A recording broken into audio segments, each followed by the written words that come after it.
Open the podcast bay doors, Hal.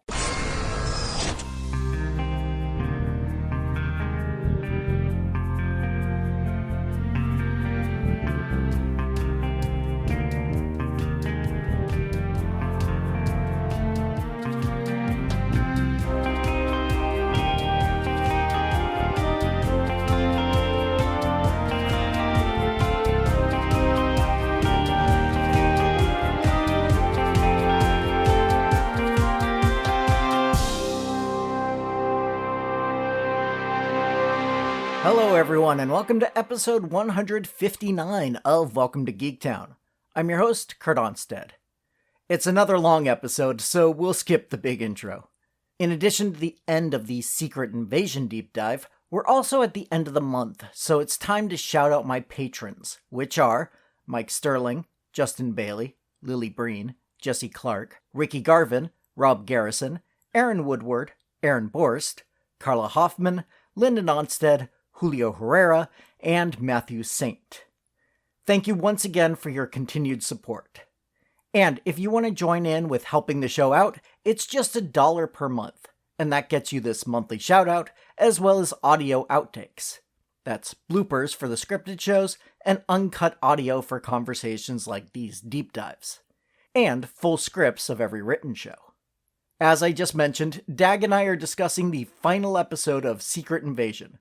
Before we got into any specifics, I asked Dag what he thought of the episode in general, and his answer is where we'll start.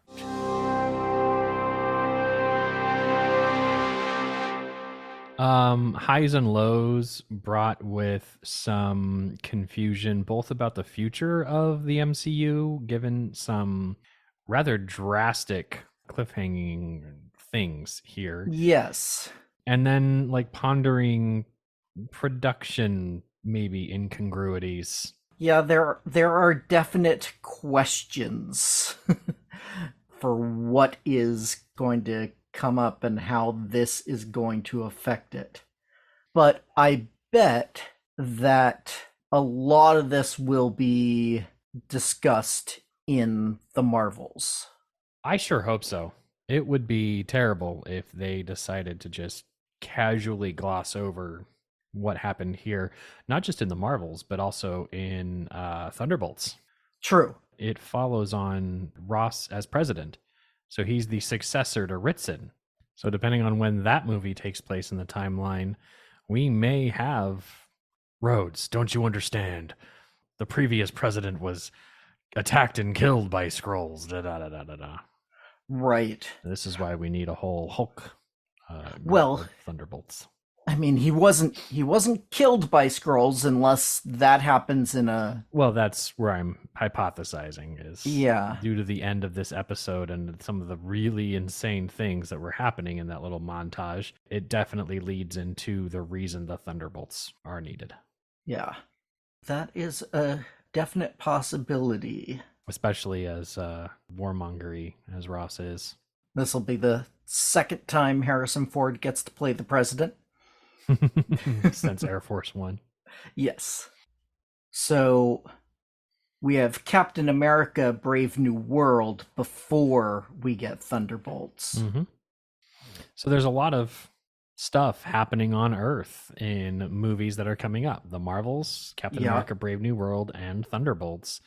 And we don't know how all of this is going to interact with that. And it would be a damn shame to make the MCU small and be like, yes, all of these 3 movies that have significant, lasting impacts don't even acknowledge the fact that there are cells of militant Skrulls and humans hunting each other, in addition to the fact that certain high-profile figures have been assassinated. And I mean, I know we're going to get there when we get there, but we talked about the overall stuff, and I've been chewing on the connections the whole time. But what about the Asgardians? What about Korg and Meek? And what about Scar? All off-world born people are enemies of the state. Yes, but that's America. And so, for instance, the Asgardians are in Norway What if they're vacationing in Los Angeles, or a Well, delegation yes. shows I up mean, to the UN? I they, mean, there are yeah, situations that maybe I'm not thinking about. I'm not worried about the stories around those situations. I want to see them. right. We want that acknowledged and for it to affect future stories. Yeah. That's the point of having a continuity to the Marvel Cinematic Universe. I hope they don't ignore this, as I'm a little afraid they will. Celestial rising out of the ocean. What?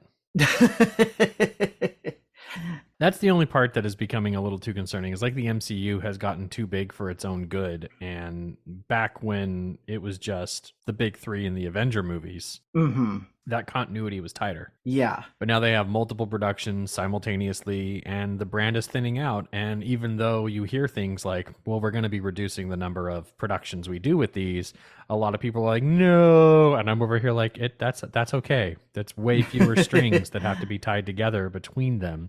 And if I were getting fewer productions, but they were connected and reflected each other in certain ways that were relevant and applicable, Mm-hmm. I'd probably have those on disc. Well, if you can get them on disc, all the TV shows are still unavailable. Well, I guess we should get into it.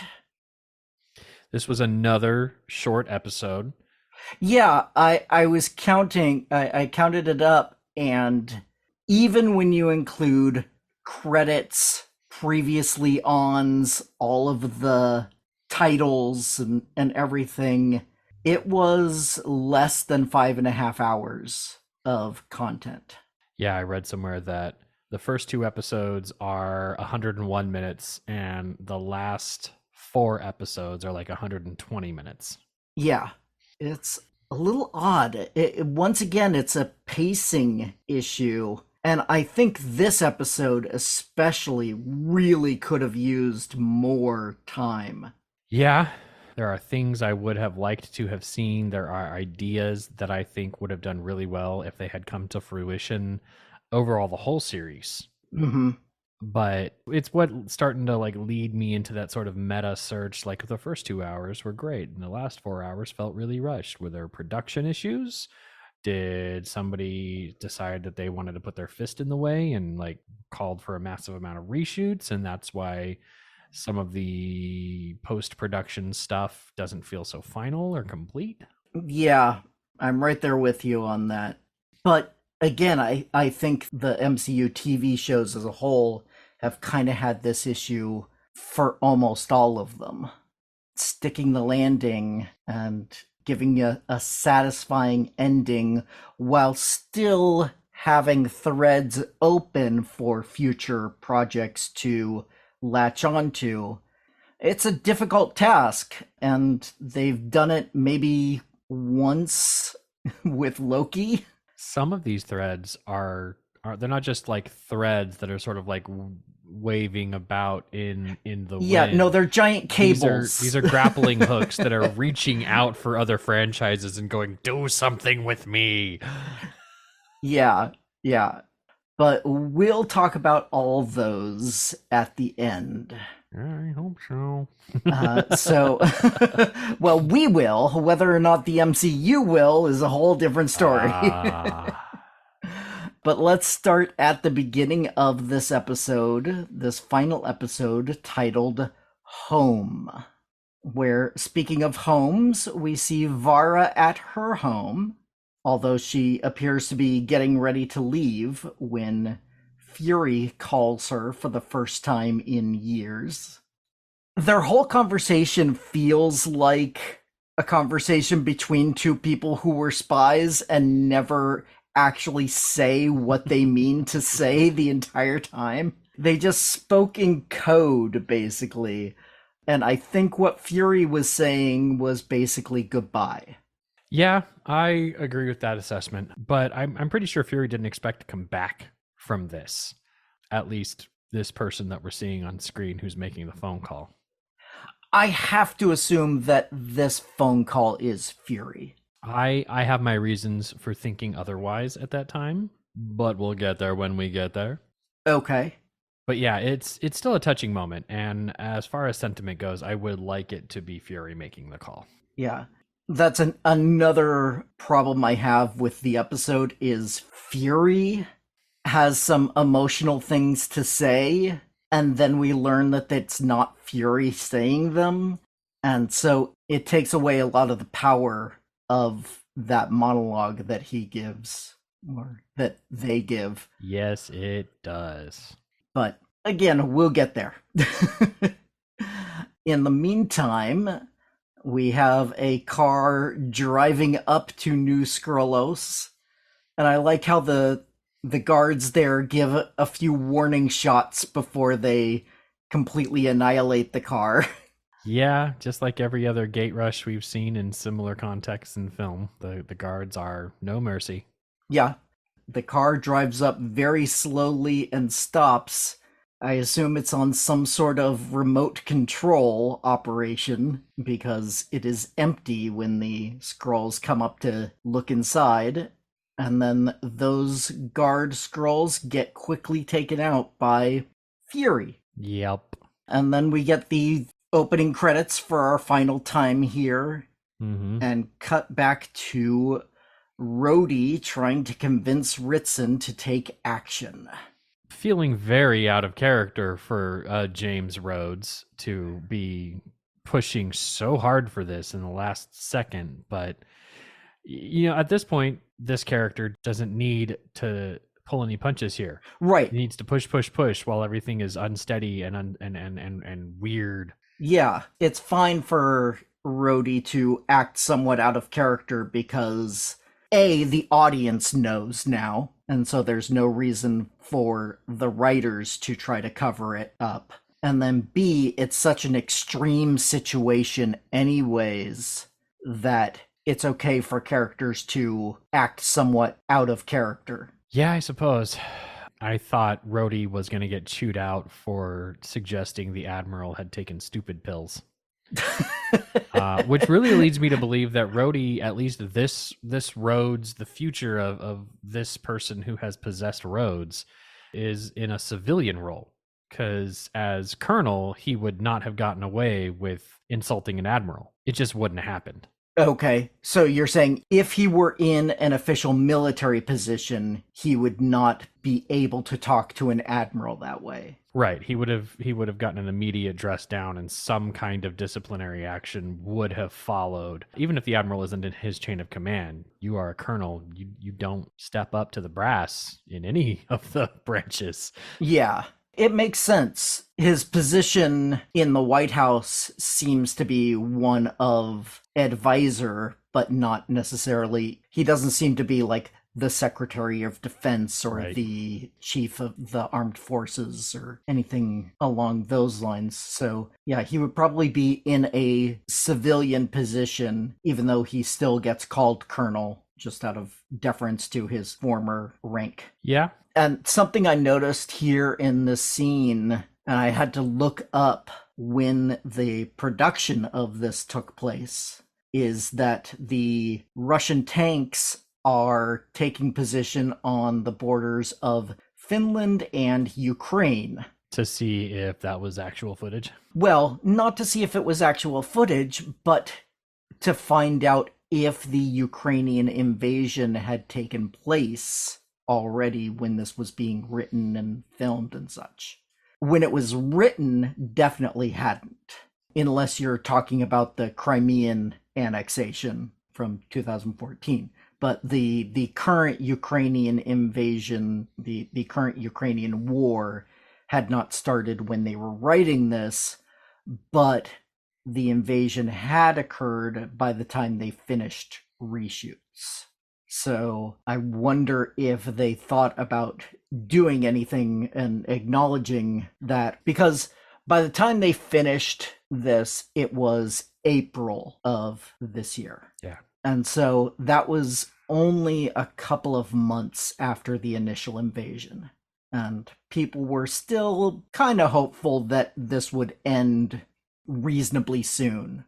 So I wonder if they specifically decided not to acknowledge it because they thought it was going to end soon, or because it's too real, or what the decision-making process there was in deciding to still acknowledge, yes, Russia is bordering on Ukraine, and if they were going to take some sort of military position, that would include tanks on that border, but then not acknowledge that Russia has already invaded Ukraine in the real world. Yeah, I think they went the safe route without acknowledging it. Yeah, it's kind of along the same lines when the pandemic first occurred and everyone was masking up everywhere. I remember a lot of discussion of should TV and movies reflect that.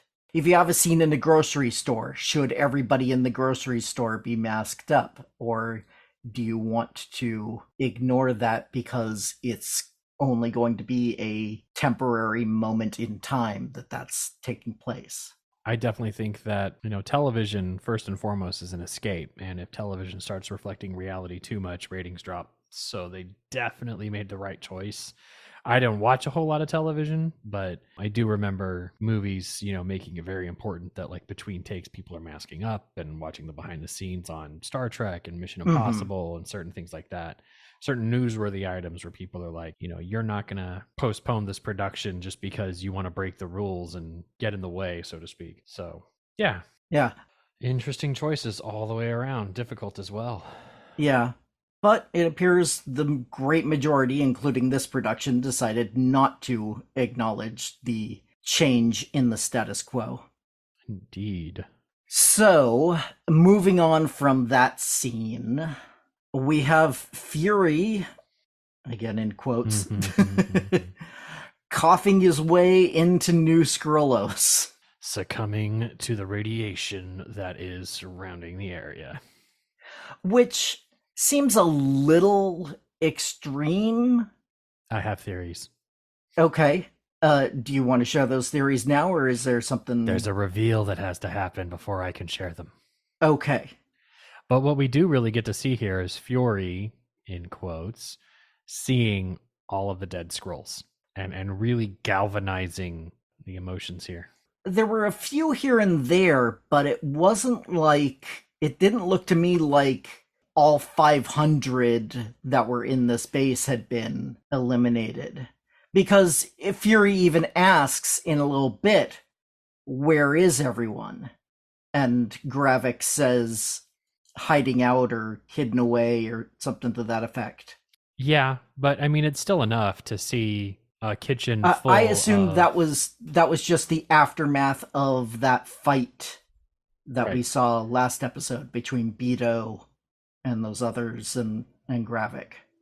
That's where I'm at with it, but it would still be enough for me who, my last experience in this situation was getting shot, and now I am back and I plan to do a thing, and I'm seeing that some of my compatriots have also fallen. Yeah. And I feel like this is an emotionally galvanizing scene for the being walking through the area. Mm-hmm. That makes sense. And one thing I thought is the fact that there's no one here anymore, that it seems to have been basically evacuated, means that even if Ritson bombs this place, your earlier concerns about the Skrull population are now even more moot. Right, and all you've done is kill the people they've replaced. Yeah. So Americans held hostage or world citizens held hostage on Russian soil under a confirmed extraterrestrial camp of intergalactic refugees who can shapeshift. It's way too much of a nice little present with a bow wrapped very tidily to start a war. Yeah, exactly. So after that scene of Fury coming into the base, Sonya gives Rhodey a call. And apparently Fury has lost it and is coming for the president. So Rhodey's gotta get him out of there. On first watch, I thought that was a cool ploy. I was like, okay, Sonya's got something going on here, and Fury is going to take on Gravik. But where are the other key players that we were predicting? Like Maria Hill's going to show up. Talos is going to show up. Gaia is going to show up at some point. What's happening? Where are these other mains at? Well, I think Maria and Talos are dead. So they're not showing up. Nope. Prediction unfulfilled. That word. Yeah, I actually, even on second and third watch, I did like Sonya's play here to get the president out of his current room and into a less defensible position. Well, when you've got Secret Service agents condensed around an area, it's hard to take them all out without someone seeing you. Exactly. You want to give this ploy that there's a madman out there trying to take you all down, so Rhodes can be trusted to thin out the herd himself by sending them all out on little tiny patrols that are easily dispatchable. Yes, exactly. For a 49-year-old intelligence agent. Well, with some additional help. We'll find that out later. You're right. We will find that out in a little bit. In the meanwhile, Fury is there in the Super Skrull chamber and spills his last 3 iodide pills down the drain. This was a very emotionally compelling scene beginning here. Gravik's monologue, his back and forth with trying to be a loyal soldier of Fury's. When he gives him the flask, he's just such a it's so caretaking there, but at the same time patronizing, like, I'm gonna kill you anyway, so here, have some water. Have a drink. Water? You think that was water in that flask? I have no idea what it was in the flask. I assumed it was alcohol of some sort. I don't know. I don't even know why he'd need it. Well, doesn't need it, but you can want it. I suppose.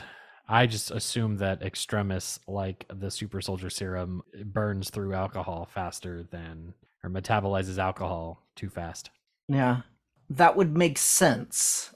Although I don't think it was ever... No, it was never confirmed. Yeah, it was never established in canon.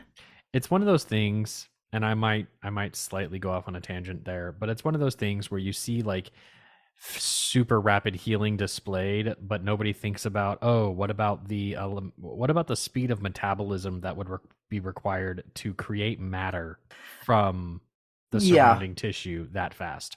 The conservation of mass and energy is almost never accurate. Even in shows like the 90s Flash, when Barry had to eat all the time, it still wasn't quite accurate to how often somebody like that, or how many calories they would need to take to be able to do the things that he's doing. Yeah. And so with those kind of things, I just hand wave it away, say that is part of the suspension of disbelief. This extra matter or energy comes... There was I think it was, they made like a Time magazine looking thing from Marvel, or maybe it was in an X-Men annual or something like that, but there was a paper written by Doug Ramsey, aka Cypher from the New Mutants.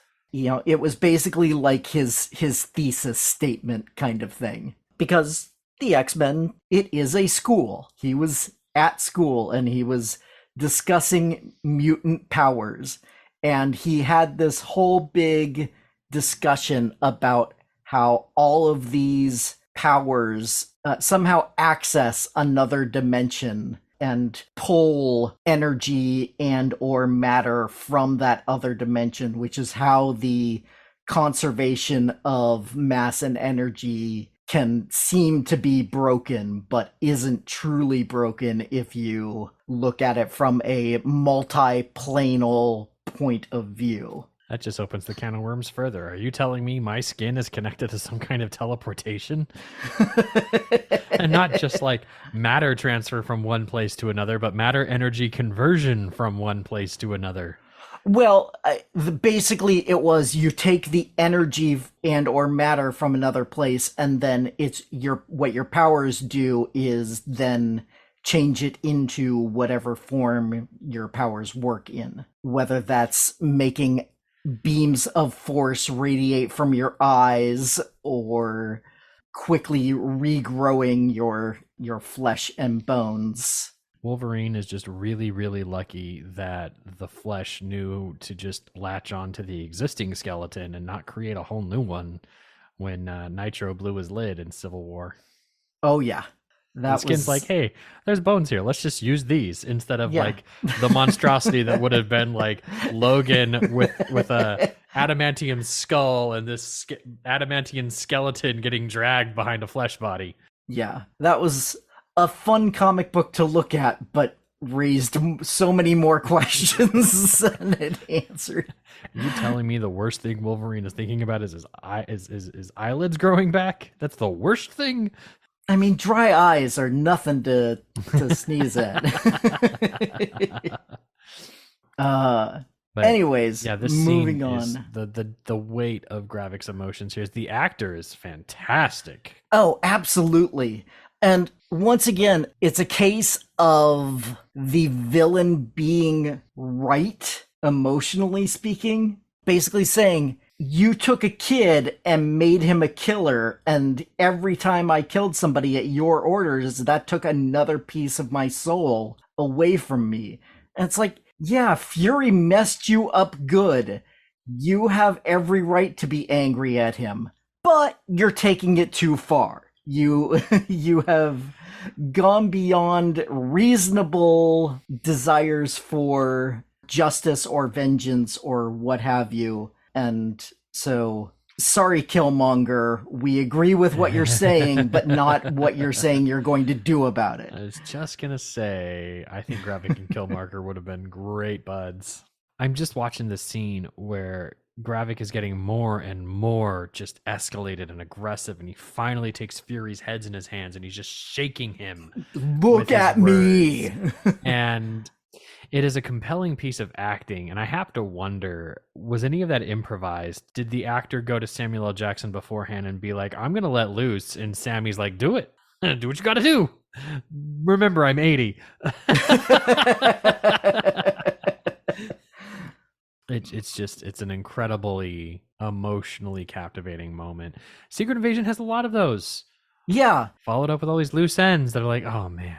If nothing else, Secret Invasion was one of the best acted Marvel shows we've had so far. It had some of the best performances we have seen in the MCU TV shows. I would agree with that. I really can't even think of anything that's come close. Maybe WandaVision with some of the scenes specifically between Wanda and Vision. Well, this isn't Welcome to Geektown. Let's talk about all the emotionally heavy episodes, because we'll be here all night trying to figure that out. I guarantee that, because there's moments in WandaVision. I think Falcon and the Winter Soldier has some. True. Yeah, I mean, they all have them, but I would say this is the strongest acting we've seen from the MCU shows, in my opinion. Yeah. I don't remember feeling this way about any of the other shows.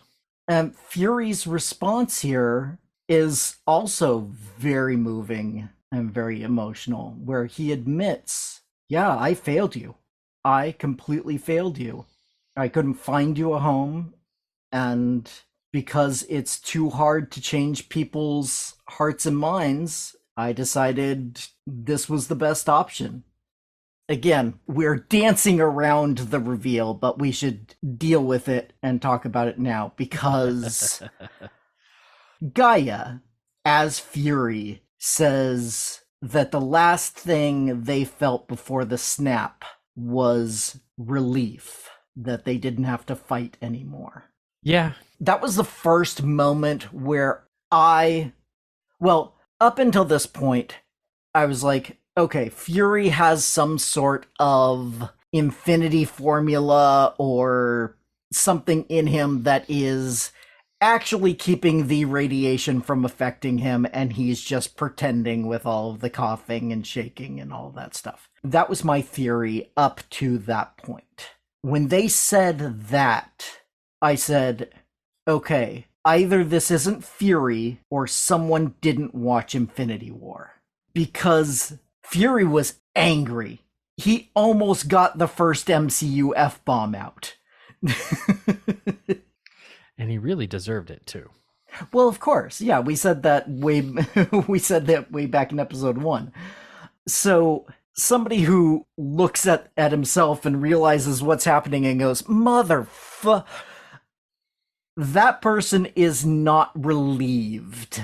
And so to me, that was the first clue that this is not actually Fury. Good call. I was hoping that might have been a little bit of retcon because it just made sense. It makes sense unless you've seen that scene. It was basically how I felt. I can understand that character saying that, except that we've seen that that wasn't the case. Now, what I wonder is, was that how Gaia felt? Was Gaia blipped? We don't know. That? I don't think we know one way or the other.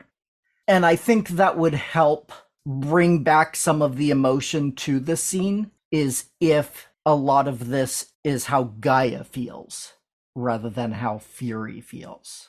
Yeah, I'm good with this. Now that we've done the whole reveal thing, yes. When did you put together that it was Gaia? Was it the shapeshifty part, or were you like...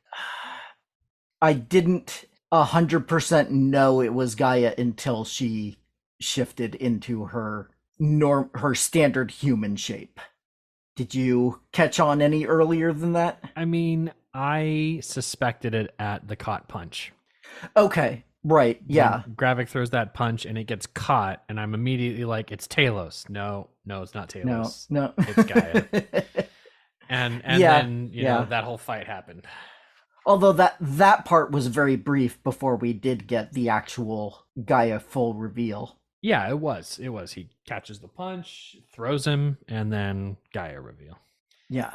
How about that fight? Well, if we're going in chronological order, we've got to go back to the hospital for a little bit. Yep. Because the real Fury is taking out Secret Service agents left and right. Quite so. Tranking them, notably, rather than actually shooting them. Mm-hmm. Thank you for that.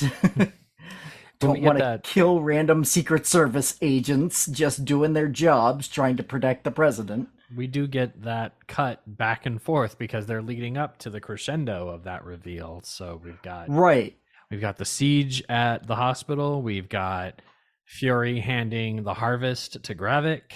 We've got Sonya catching Rhodey, which was probably my favorite little interaction. Now I know, because Sonya is awesome. Didn't even check behind the door. Now we know you're a Skrull. No buts, just yours back in the hallway. Love her. Want her in every MCU project going forward. Well, I mean, she's got there's definitely threads. Yeah, that is one of the grappling hooks. Yep.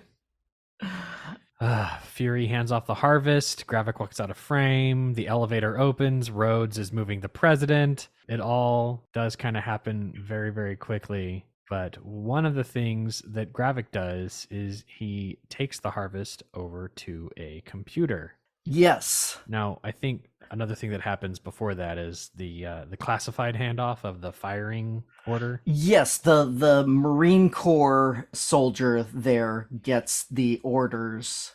At first in my notes I wrote Army soldier getting orders, but then on one of my subsequent viewings I was like, oh wait, that says USMC on the on the Humvee there, so that is the Marine Corps. Yep.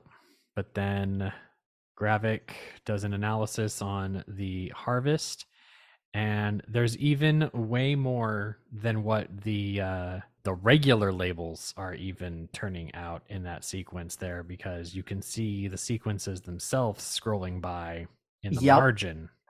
I think I got every single one written down. Did you note each of them as well?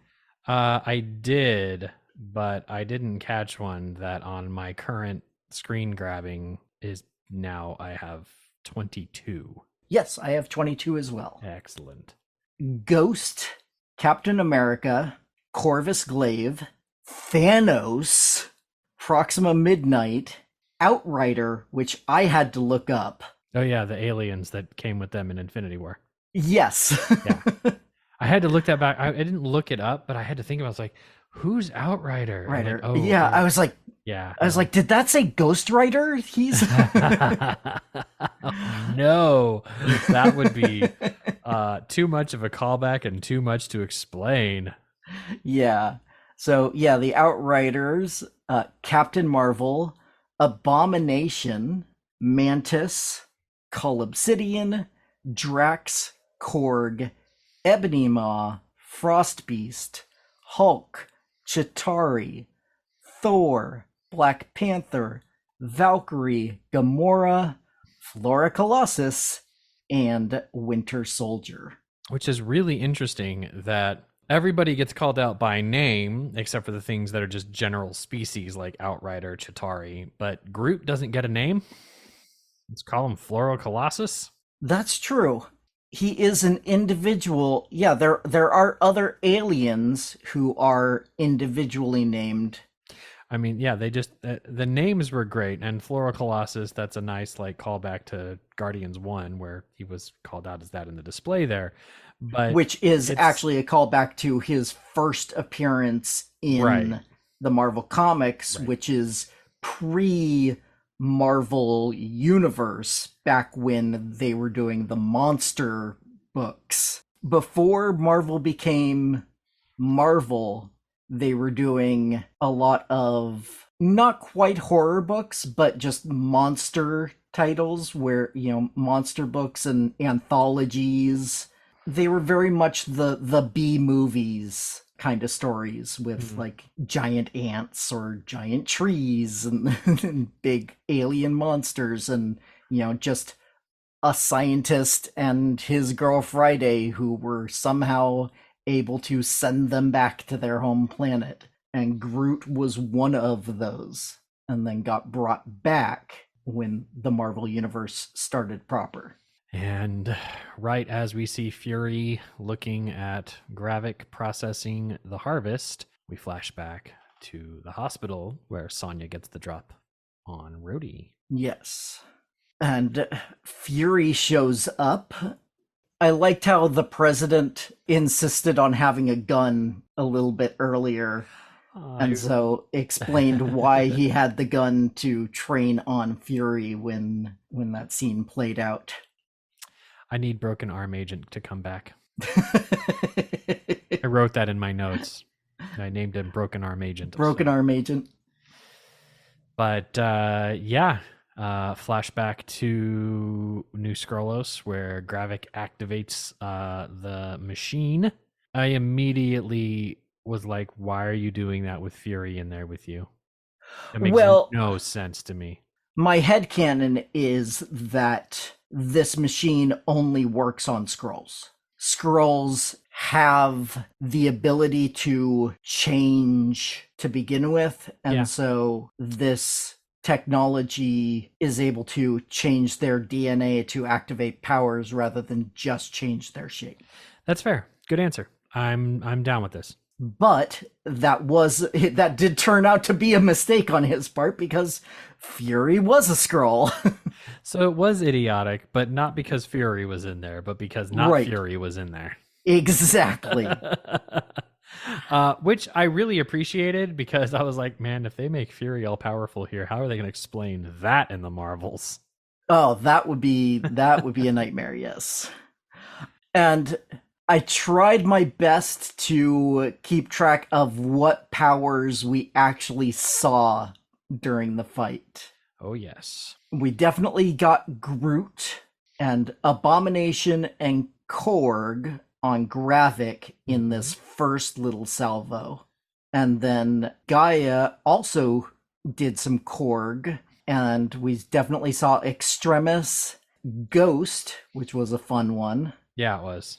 I assumed that the ice sword would be the Frost Beast. That's what I did as well. And then what was probably the worst CGI in this episode was Drax's arm. Yeah. I was like, oh, look, it's a baby arm.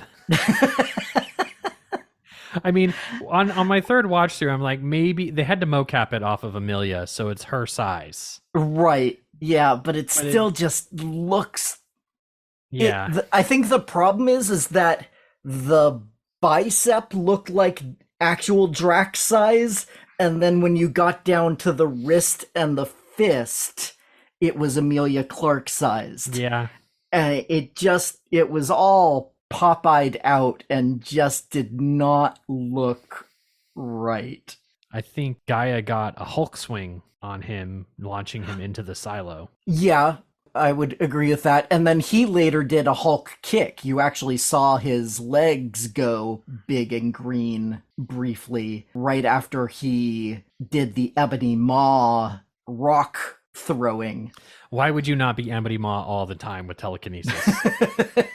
The whole freaking time. And then the fight goes into the air as both bring out the Captain Marvel powers, which is where I was. I was like, if you can be Captain Marvel all the time, be Captain Marvel. Yeah. Always be yourself, unless you can be Captain Marvel. Then be Captain Marvel. And Gravik starts choking Gaia out, and I thought this was the cleverest use of powers here, of just, hey, Mantis, sleep. I really dug the ghost dodge of the car. The ghost dodge was also cool. Using the non-super strength, any of the more lesser known heroes, shall we say. Anytime they used those was a treat. Yeah. Meanwhile, back at the hospital, Fury is just trying to get Ritson to delay the strike. Not even call it off completely. Just put it off for a minute. Then, if you still want to, after I finish talking to you, then go ahead, put me in prison, flatten Russia, do whatever you want to do. Just a minute. Give me a minute. Which seems reasonable to me. And Rhodey makes his big first mistake here in trying to take the gun away from Sonya. Yeah. Did you feel that this sequence was really drawn out? Like, why didn't Sonya just shoot Rhodey and make the point real quick? Because the president had a gun on her. Maybe. I mean, I know there were a couple of other agents there, but I mean, the president had a gun on her. Is his reaction time better than his assessment of the situation? I mean, what's his first reaction going to be if somebody shoots? There's purple go on me.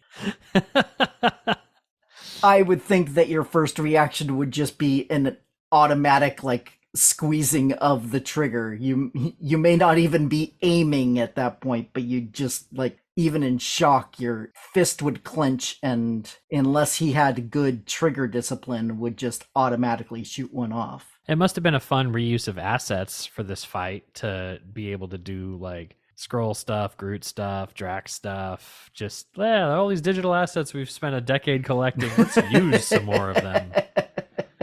I was almost convinced the opening of the silo was a reuse from Civil War. No, that was definitely a different... Oh, no, you're right. But almost. Yeah. I was like, hey, almost. I've seen this before. Wait.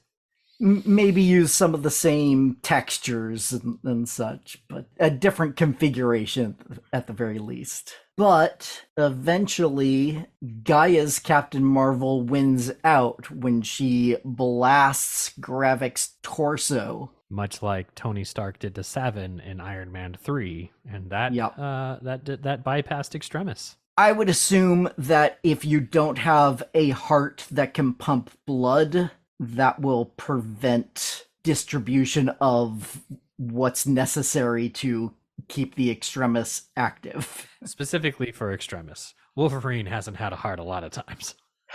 Fair enough. Wolverine, apparently all he needs is a single cell, and he will grow back the rest. But that's an insane level of metabolism. Like, he should have woken up and been like, I need a Snicker bar now. And also, does anyone remember who I am? Because So if you're regenerating from a single cell, what memories can you still have inside that cell that then get transferred to? Very true. There is one standout power here that I see that it could be Carol, but I don't want to believe that it's Carol.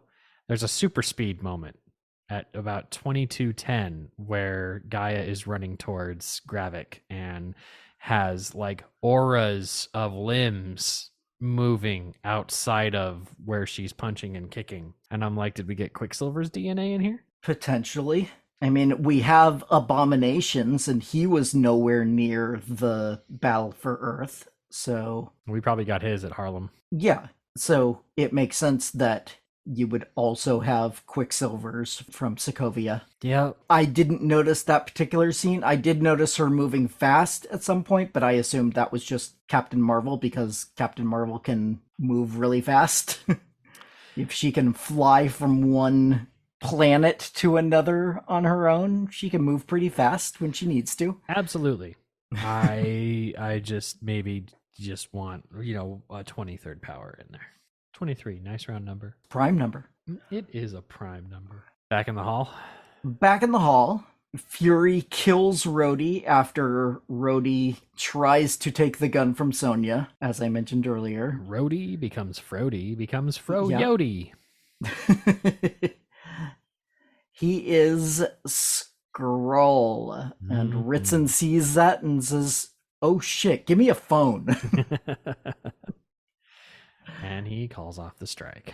Thankfully in time, although that silo seemed like it was ready to launch at any second. I'm almost surprised that we didn't get a Gaia take down the missile moment. Taking down the missile and, maybe sacrificing herself or something like that.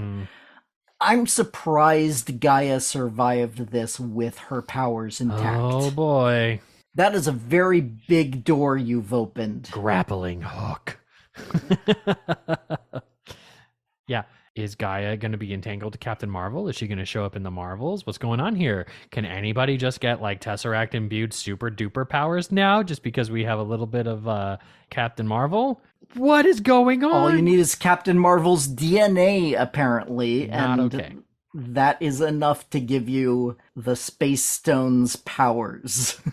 So, yeah. But Gaia does survive this, and she releases all of the fracking pod prisoners, or at least all the ones at that location, which includes Rhodey and Ross.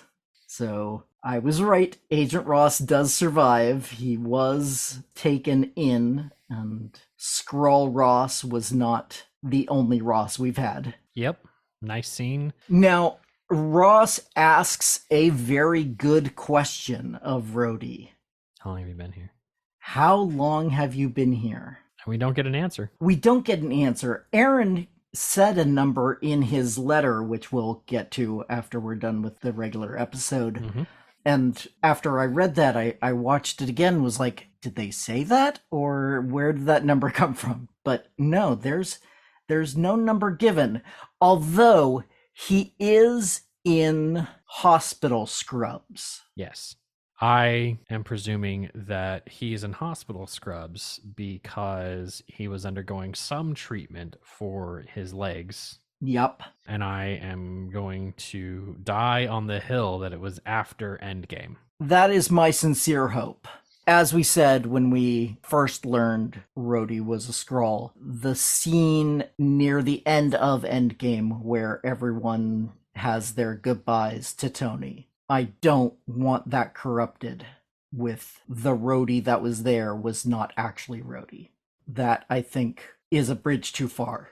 I don't know if it would ruin that scene for me, but it would definitely taint it. It would be terrible, and every rewatch of Endgame would be just that much more blah. Yeah. In that moment, especially given the fact that, Rhodey was under the Avengers compound going canopy, canopy, canopy, could not walk. And if you're a Skrull in that moment, you're outie.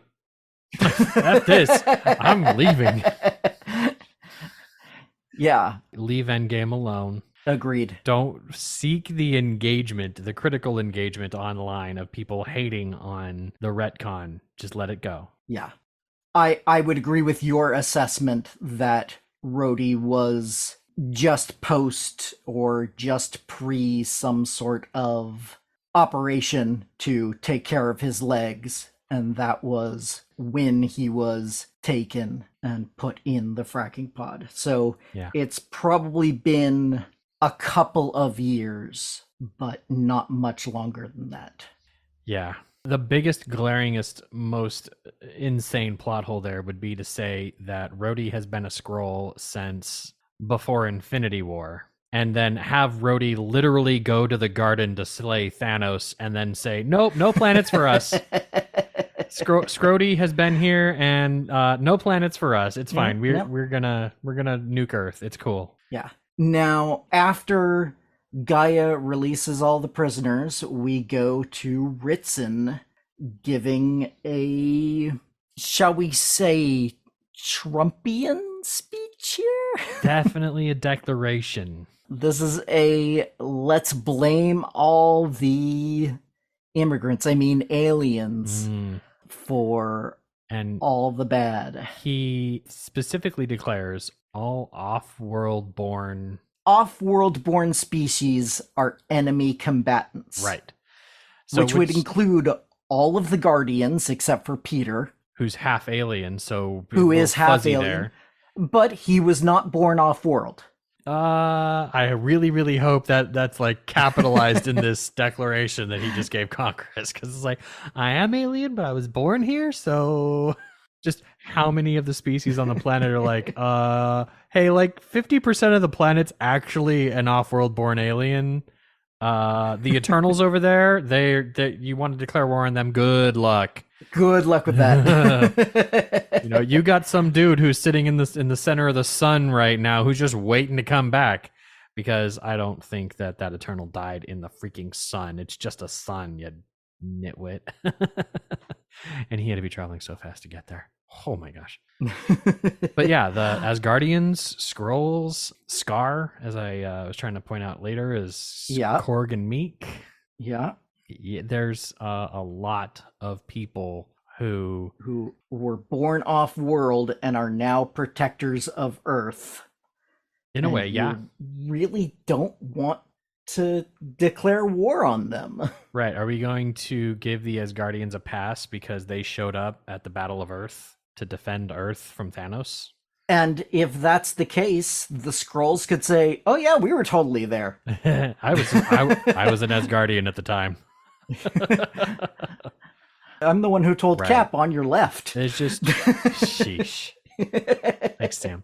It's just this bill is very much a different kind of Sokovia Accord. It scapegoats a group of people for unnecessary harassment, which of course we get that montage later of. Yes. But we get Sonya talks to Gaia, recruits her for their own means. She's like, I will use you, you will use me, and we'll leave it at that. Yes. This time, let's leave love and friendship out of it. Yes. But we see that there's a great deal more people in fracking pods than just in the original place where we found Ross and Rhodes. Yes. Now, when they pulled back that blanket or covering or whatever you want to call it, it felt like we were supposed to recognize the person there. It certainly did. And I did not. I didn't. Okay, good. I'm looking at it. I thought it was Doug Jones from Star Trek Discovery. Well, for a second, I thought it was Captain America.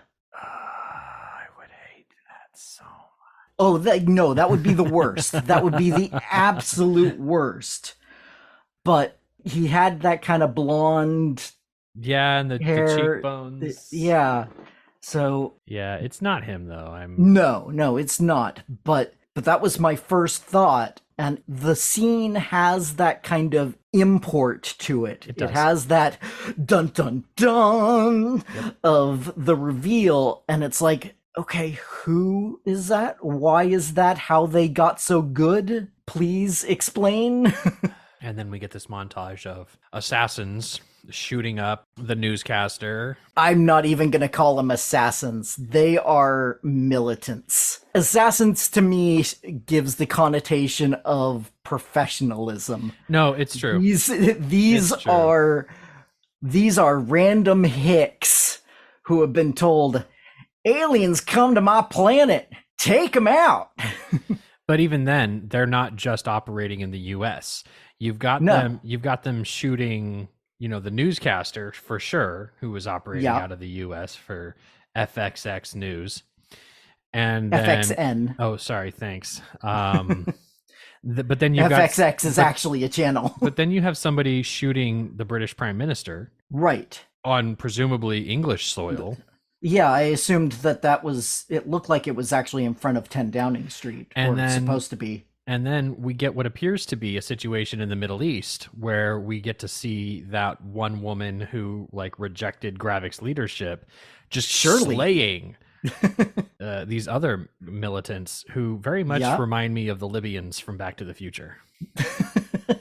And about as competent as the Back to the Future Libyans as well. Oh, no offense to anybody of any ethnicity in my poor description, inability to recognize the ethnicities and nationalities of the people presented. Agreed. And this is one of those giant threads, one of those grappling hooks that we really need to see where this goes and how this gets, or if this gets resolved. Will this be the birth of the new Hydra, AIM, what have you?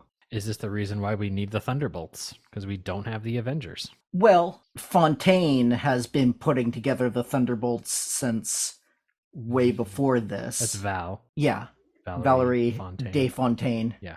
So I don't think she was specifically thinking of the Skrulls or the militants when she did this, but yeah, she wants her own team of Avengers. And militants who are going around killing random people hoping they're Skrulls is certainly a threat.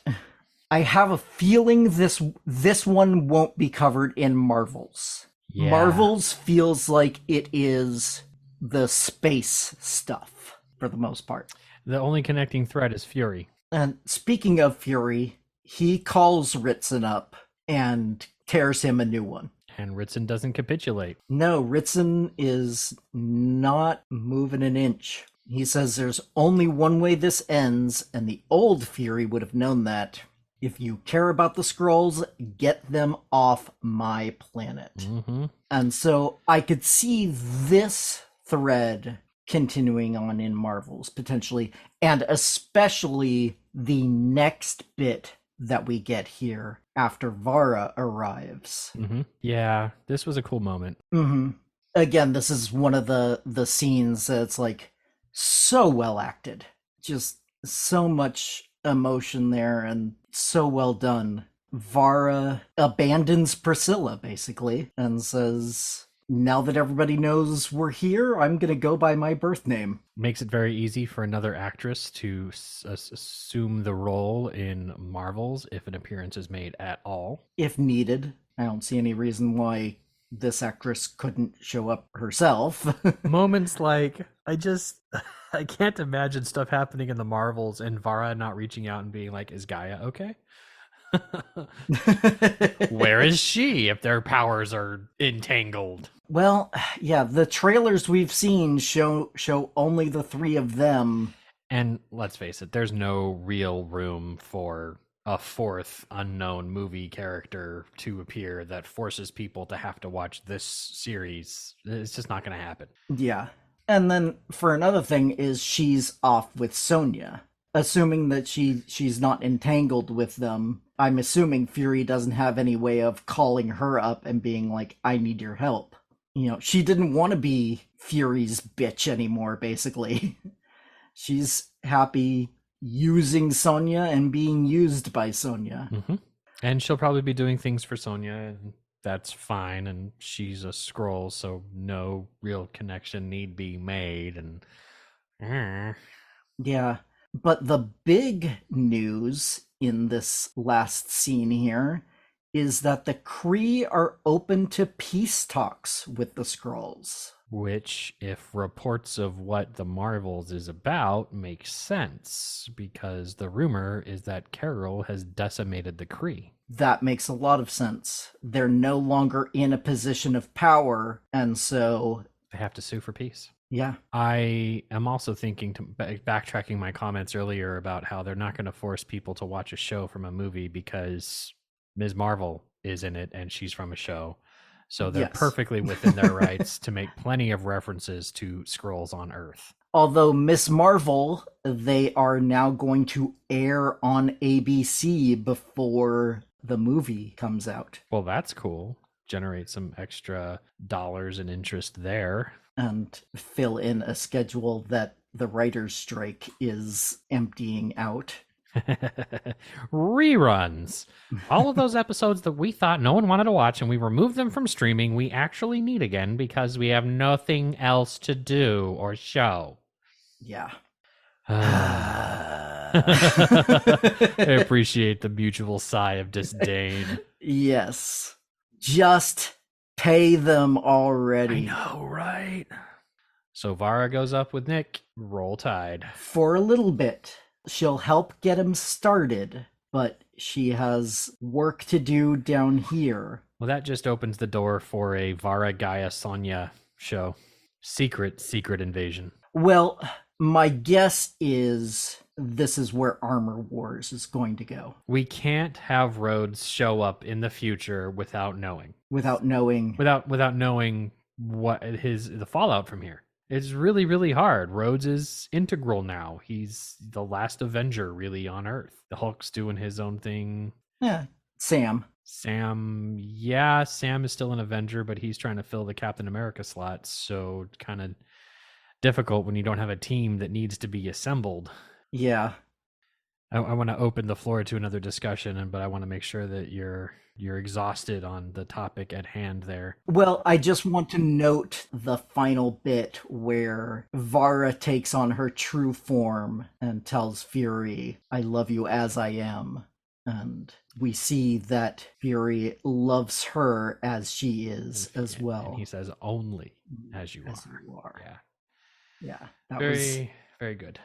That was a nice touching moment. So I read a thing online that was talking about how if the attack on Ritson's motorcade and the speech that he gave here happened in episode 1, and the rest of the series is episodes that, while they're trying to stop Gravik, of course, have to deal with the exposure of Skrulls, prejudices against them, and perhaps discussions about like ontology in the sense of that, like, humans and Skrulls aren't inherently good or evil. They're choices that we make. Yeah. And really pushing that, I mean, that's where you get the go woke, go broke crowd being like, but,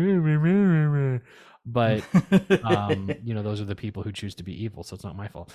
But the idea that evil is not born, I mean, good really isn't born either. We're sort of wired to try and get along, but some stuff comes along and disrupts that programming. But what would you have thought of a series that kind of followed along those lines? Ritson's motorcade gets attacked. He gives the speech about enemy combatants on all off-world born species, and we have to contend with that and Gravik's plot for 5 more episodes. That sounds like a really interesting show. I would have enjoyed that quite a bit. I would love to have had that show and then have guest appearances by some of the off-world people that we have met before who, to have Valkyrie show up and say, this is the wrong move, you're alienating the very people who are here to protect you. that sort of thing. Have an episode where She-Hulk tries to argue whether or not this is illegal. Can you discriminate against off-world persons? So, yeah. And then we would have gotten a lot more sneaky kind of action scenes in the show you're describing. Yeah, we would have needed a lot more noir thriller kind of stuff going on there. Mm-hmm.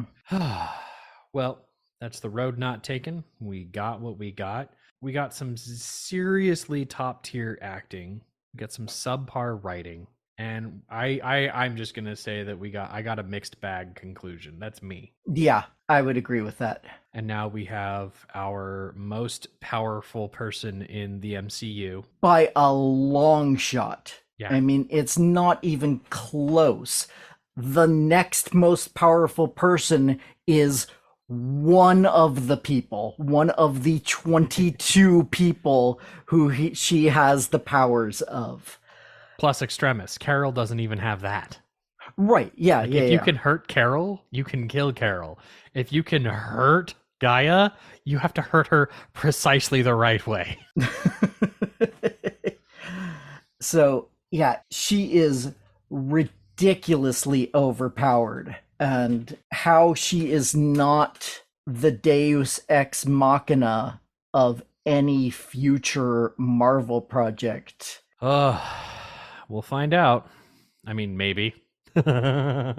Yeah, it really makes me wonder what kind of contract Emilia Clarke signed. How many projects is she promised to? I mean, she is the Super Skrull. Yeah. She's the resident Super absolutely. Skrull in the MCU right now, and I hope she leads into Fantastic Four.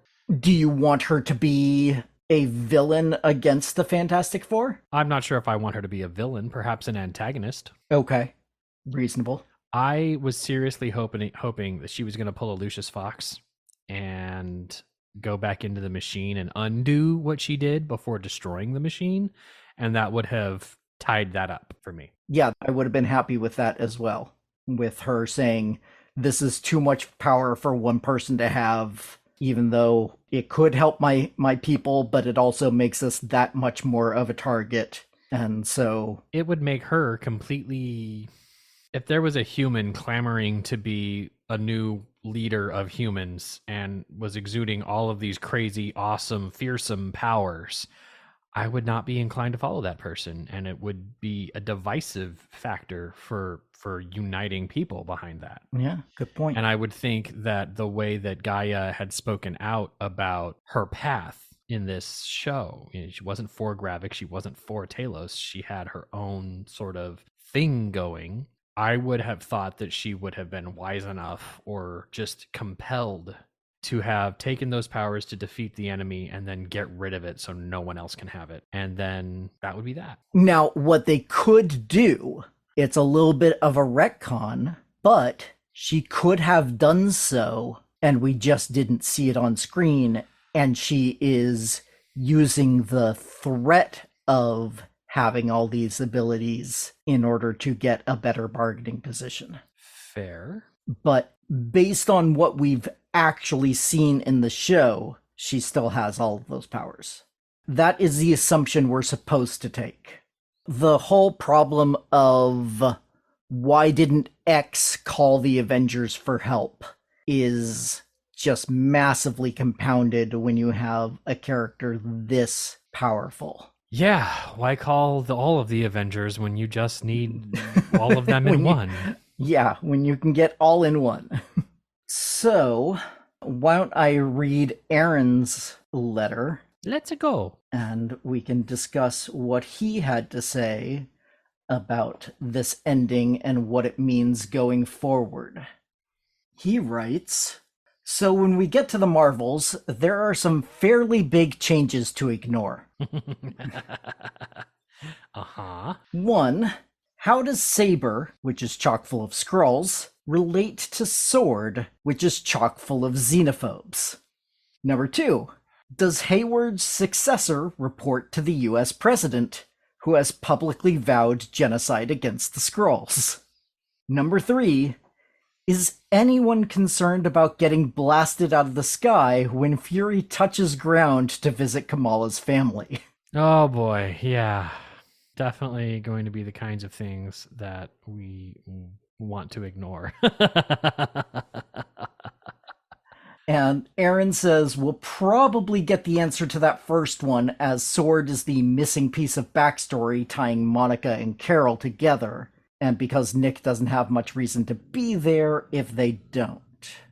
The other two and said after the Marvels has released, it may be a fun exercise to watch through this series a second time and see if any information at all still makes sense.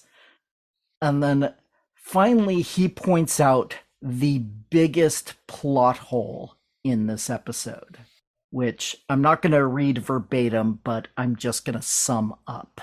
When Fury shows up at New Skrullos, he starts coughing immediately. And by the time he gets downstairs to the confrontation with Gravik, he is shaking and is barely on his feet and even collapses at one point, right? So that tells us that if that's how Fury was supposed to react to that level of radiation, that tells us how dangerous it is for humans to be there. Why aren't the people in the fracking pods riddled with cancer? Simple. The fracking pods are lead lined. The fracking pods are just open spaces. The place where the fracking pods are is lead lined. I mean, clearly they're not suffering radiation poisoning, so something is afoot. Yeah. It's you make it that the point is compellingly made. I, however, am one of those people who will reach for a solution instead of giving up on whatever I've seen. Yeah, I mean, I came up with the same sort of thought myself, but it's still a giant like, hey, wait. This doesn't make sense. 1,000,000,000,000%. And the final thing he added here is regarding Frody. He said, it's a strange decision to lend additional intrigue to Rhodey's impersonator by making them female, not use that to establish them as someone important from the comics, nor continue their story for a minute longer. We could maybe get some backstory on them in Armor Wars, but who cares? They're dead. So we talked some about the fact that they made the Skrull impersonating Rhodey female in the episode where that was revealed to us. So I actually liked that, the fact that they made her a female and didn't make a big deal out of it. Didn't draw attention to it at all. Like I said in that previous episode, didn't make it the butt of a joke, didn't do anything along those lines. It was just, yeah, that's who they chose as the best person for this mission. And they did a good job because they were thoroughly Rhodey right up until the warmongery bits. Not the War Machine-y bits. Those would actually be like Rhodey. But, and man, we didn't get to see no War Machine. We did not see all a single freaking bit of armor. Episode 1 where he's like, you should see my other suit. And we didn't get to see the other suit, Rhodey. I have a feeling we'll see it in Armor Wars whenever that comes out. A movie called Armor Wars. Not about armor. You do have dinosaurs on your dinosaur tour, right? You will have some armor in your Armor Wars, right? Oh, Kurt, it has been an absolute blast being here with you the last, I'm going to say 5 weeks, because it's like bookended 6 episodes. I've thoroughly appreciated my time on Welcome to Geektown. This has been incredible. I've enjoyed your input as well on the show, and maybe if another future project comes up that relates to this one, because, for instance, I'm bringing back Anne for season 2 of Loki, so I would love to have you on again for some future project. Maybe we could do something Star Trek related. Ooh. I could just bring you on Beyond Trek podcast and we can go there. Hey, I'd be happy to do it anytime. Rock and roll. But thank you for joining me. And thank you all for joining us on this deep dive through Secret Invasion. Live long and imposter. Nice.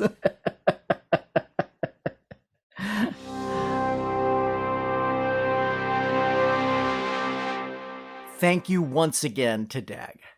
Remember, you can find him as Trek Nexus on basically all the social media. He's a fun follow, so check him out. I'll be back on my own to answer your geeky questions in 2 weeks. Of course, in order to answer questions, I need to get questions to answer. Please send anything you'd like to hear me discuss via email, whether it be about comics, games, sci-fi, fantasy, or any other geeky topic. My email address is welcome2geektown, all spelled out, @gmail.com. Or you can go to the website, welcome to, the number 2 in this case, geektown.com, and click the Submit a Question link if you'd prefer to remain anonymous. Other contact options include facebook.com/welcome to geektown, Twitter @geektownpodcast, Mastodon @welcome2geektown @mastodon.social, and Blue Sky @welcome2geektown.bluesky.social. Also, if you'd like to support the show directly, why not become a patron at patreon.com/welcome-to-geektown for just $1 per month to get access to full scripts of the shows, audio outtakes, and a monthly shoutout. You can also help the show grow by subscribing and giving a 5-star review over on Apple Podcasts to join the Geektown City Council, which helps other people find the show so we can all tell them, Welcome to Geektown. Population, us. Welcome to Geektown is written, narrated, edited, and produced by me, Kurt Onstead. Theme music is by Aaron Levitz, logo art by Archie Santana. All of their sound clips are the copyrighted material of their respective owners, and no infringement is intended, falling under fair use.